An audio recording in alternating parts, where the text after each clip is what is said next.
ఇవాళ నిజామాబాద్లో పసుపు రైతులు ఉద్యమిస్తున్నటువంటి తీరుని మనం గమనించడం జరిగింది. మొన్న మిర్చి రైతులు అదే తీరుగా ఉద్యమించిండ్రు. కానీ మాటలు చెప్పినటువంటి కేంద్ర రాష్ట్ర ప్రభుత్వాలు ఇద్దరు కూడా మరి రైతులకు ఆదుకోవడానికి ముందుకు రావడం లేదు.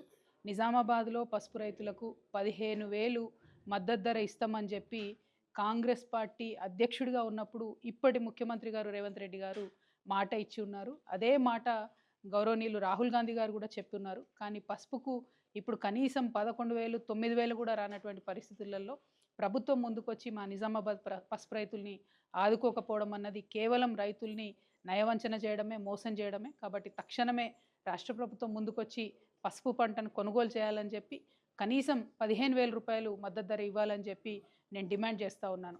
అదేవిధంగా పసుపు బోర్డు తీసుకొచ్చామని చెప్తున్నటువంటి భారతీయ జనతా పార్టీ మా ఎంపీ అరవింద్ గారు కూడా మరి ఈ సందర్భంలో కనీసం రైతులను పరామర్శించేటటువంటి పరిస్థితి కూడా కనబడడం లేదు. పసుపు బోర్డు తీసుకొచ్చారు, దానికి చట్టబద్ధత లేదు. పసుపు బోర్డు తీసుకొచ్చినారు, దాంతో పసుపు రైతులకు ఒరిగిందేమీ లేదు. కనీసము ఆ పసుపు బోర్డు ఇనాగ్రేషన్ టైంలో బండి సంజయ్ గారు ఒక మాట చెప్పినారు, మేము చాలా దీంతో పసుపు రైతులకు లాభం చేస్తాము, ధరలు పెంచుతామని చెప్పినారు. మరి ఆ ప్రయత్నం చేస్తున్నట్టుగా కూడా కనీసం కనబడతలేదు. సో ఇవాళ కేంద్ర ప్రభుత్వం కూడా ముందుకు రావాలని చెప్పి రైతులను ఆదుకోవాలి, పసుపు రైతులను అని చెప్పి నేను డిమాండ్ చేస్తూ ఉన్నాను. థ్యాంక్